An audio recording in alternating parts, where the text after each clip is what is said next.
What's going on, guys? Zane here, back with another video. For this one, we're going to be going over the best time to buy and sell a stock.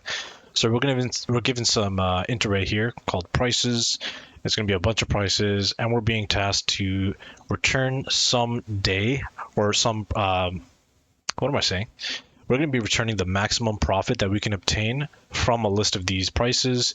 And each of these prices are like day 1, 7, day 2, 1, day 3, 5. So our output here is going to be 5 in this case, because on day 2, where the price is 1, we buy it. Then on day 5, we sell it, which will be 6. So 6 minus 1 will be 5.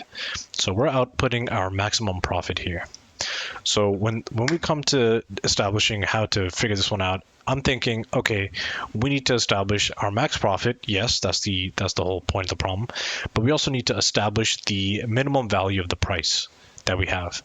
So let's first establish that. So we'll say the int minimum price is going to equal, let's just use the maximum value, integer dot max, what is it, max value?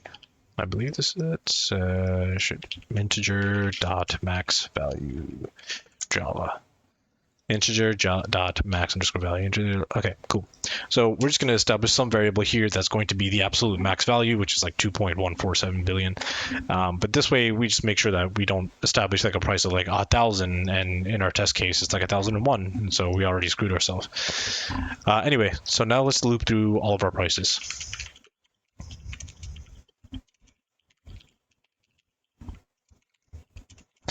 Okay, so now we're gonna say that now that we're going through every single price in our array, we'll say that now if the prices at I, so the number that we're at right now, is less than the minimum price that we've already set, then we'll just say minimum price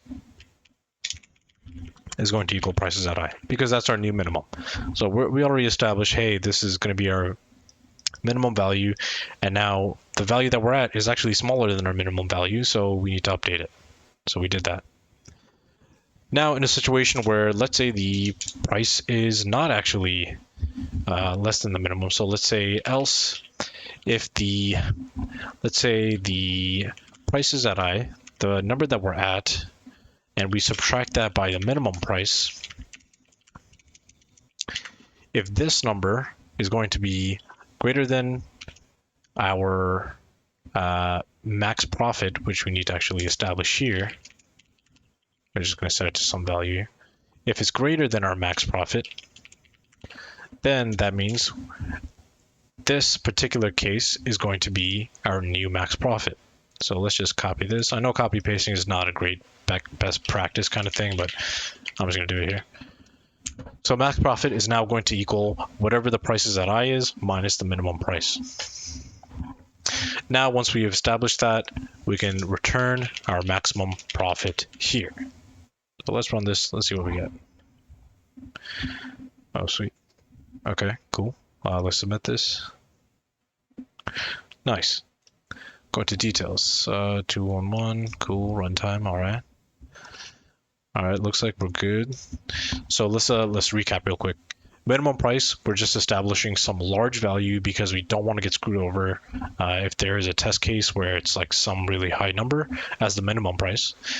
We establish some variable for our max profit because we do want to return the maximum profit. So let's just set it to 0 for now because we don't have any profit. We just started. Now we're going to loop through the entire prices list. And we're going to say that if the price that we're at in the loop is less than the minimum price, well, then our minimum price isn't actually minimum, so let's update it. And we do that here. Now, if that is not the case, where the prices at I is either equal to or greater than the minimum price, then that means that our max profit is going to be whatever the difference is between the value that we're at minus our minimum price, as long as it's greater than our max profit. So it's going to constantly go through this as long as max profit is less than this. Then it'll update max profit, and at the end, it'll finally return it here. Anyway, that's it for this one. If you guys have any questions, comments, did I even say words there? If you guys have any questions, comments, feedback, or anything like that, please leave a comment below. Otherwise, hit that like and subscribe button. Show me some love. I'll see you in the next one. Peace.